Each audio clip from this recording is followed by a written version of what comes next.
Welcome to Ezekiel the Third's top 10 game of the year list. Starting with number 10, V Rising. V Rising was my number 10 game of the year because I spent so many hours in it, and it was a great builder game that doesn't really require you to get crazy with the building. And also, one of the other things that I really liked about this game is the fact that there are always a goal. You get a list of enemies and you go just down the list. Like, who do I fight next? Who do I fight next? Number 9, The Case of the Golden Idol. It is a point and click detective kind of a game. It's a game where you have these little tableau scenes of murders that have been committed. The reason why I like this game a lot is because it, like, every clue you get is either it can be a red herring, but sometimes a little innocuous clue can lead you to another place, or it connects to another seemingly innocuous clue. It's drawn very strangely and a little grotesquely, and a little bit like not well. Like, it's not drawn very well. But it kind of adds to the charm of it, you know? I really liked it. The next one is 8, Cult of the Lamb. I was pretty sure I was going to like this game. I didn't realize I was going to like it as much as I did, and I didn't know I was going to finish it, which is another thing that surprised me about this game, is it has a beginning, middle, and an end. The gameplay of it was pretty fun. It wasn't too heavy on the base building aspect, just enough that I had a good time with it. The next one, the surprise hit of 2022, the $3 game that could, Vampire Survivors, was my number 7 game of the year. This game surprised the hell out of me, not only due to its success, but the fact that I kept coming back to it, because it honestly, it doesn't look great. It's pixely. It's not like bad, but it's not spectacular. The music is pretty good. I think the thing that kept me coming back to it was just, it has hundreds of unlocks. Like, you unlock characters, you unlock weapons, you unlock power-ups, bonuses. And it was great fun all the way through. And it's an auto battler, which auto battlers were a thing, I think, but it really, like, made its mark. My number 6 game of the year, Salamander County Public Television. Oh, man. This one holds a special place in my heart because it was fucking wackadoo. It was absurd from the jump. It had weird mini games, a very, like, odd story.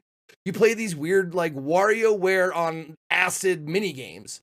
Like, just for example, you play this big Saint Bernard, and the only control of the game is the Saint Bernard's tongue. You have to lick out, like, shoot it out and lick these tennis balls out of this vat in order to eventually lick out the prize at the bottom and get it above the goal line to win the challenge. And that's just one of them. All of them are fucking weird like that. I love it when a game is charming and weird, and that one hit the right chords, I guess. Entopy Centre is my number 5. It is a physics puzzle game, but the real charming thing of it was a puzzle game based in a decent, mysterious environment, a la Portal. It wasn't near as good as Portal, but what is, really? I enjoyed it. I loved it. If you're a puzzle game, physics puzzle game, first-person fanatic, or you like that kind of shit, check it out. My number 4 is an FFV game. Yay! Not for broadcast. Not for broadcast, you play a station engineer. You're the one behind the scenes, telling the cameras, turning the cameras on, camera 1, camera 2, big shot, wide shot. All the while, shit is going mad all around you in the world, and you have to just keep doing this broadcast and keep the audience levels happy.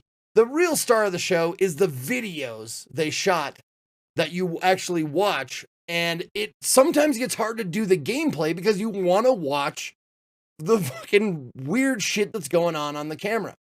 It was a lot of fun. Number 3, Immortality. Immortality, I wouldn't say is an FMV game. It is full motion video, but it's not like a part of the, like, FMV games have FMV and gameplay usually. The gameplay in this is the video. It's masterfully written, in my opinion. It is very, like, it has like a 70s, 80s feel to it, like the films.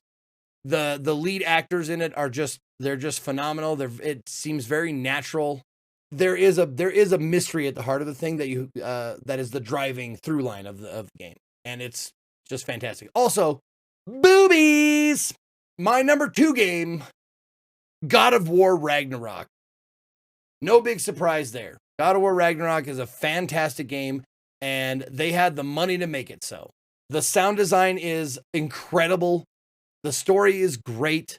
The voice acting is phenomenal. Like, all of the pieces there isn't a bad part to this game. Like, nothing even below average. And my number 1 game of the year, I bet you can't guess. No, you're right. It's Stray. My number 1 game of the year is Stray. Yes, the little cat game that could... No, I never played that. Elden Ring is my number 1 game of the year. It is a Souls game through and through, but it's huge. It's such a big game. So many different places to go, so many different things to discover, so many different builds that you can go through the game with. I 100%ed it, and it was a joy all the way through. Just a treat to play from start to finish.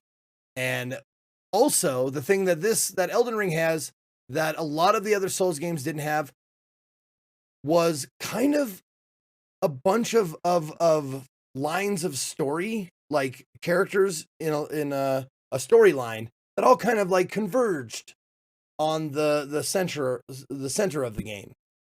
You meet a character and you can actually follow their progress. And man, I really enjoyed that aspect of it. Because in most Souls games, it's like, you'll get a piece here and there. You'll see a recurring character from time to time. But this one had way more of that, and it was way more fun to follow.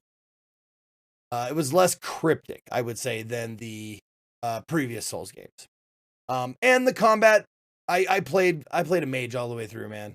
And I didn't feel the least bit bad, dude. I didn't feel the least bit bad. I loved it.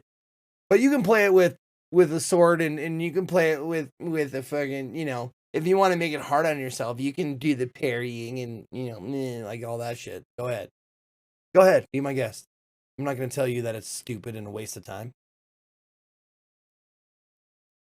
Anyway, there it is. My top 10 games of the year. Thank you very much. Don't comment and argue with any of my choices, because they're my choices, not yours. So you can go fuck yourself. I love you anyways.